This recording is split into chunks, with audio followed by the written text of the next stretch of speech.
Welcome to my YouTube channel Modi Mechanical Engineering Tutorials. So in this video I would like to explaining classification of the fits and starting with the definition of the fits. So when two parts are in assemble in the relation resulting from the difference between their size and before assembly is known as a fit.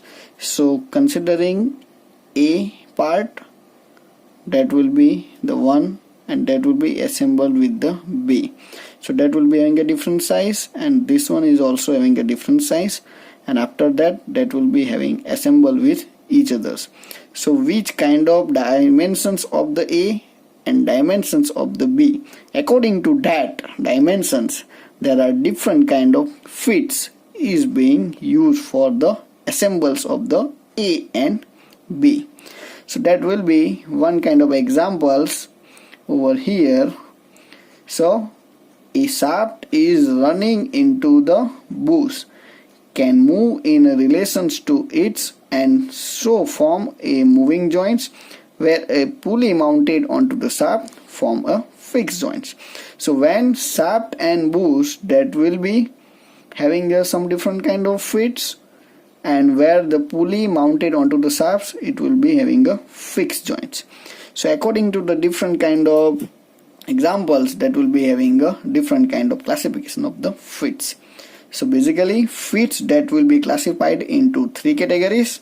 First one, and that will be considering as a clearance fit. So in the clearance fit, that will be having a two parts, sliding fit and running fit. After that clearance fit, second one, that will be the transition fits. So transition fits, it will be also having two types. First one is push fits and ringing fits.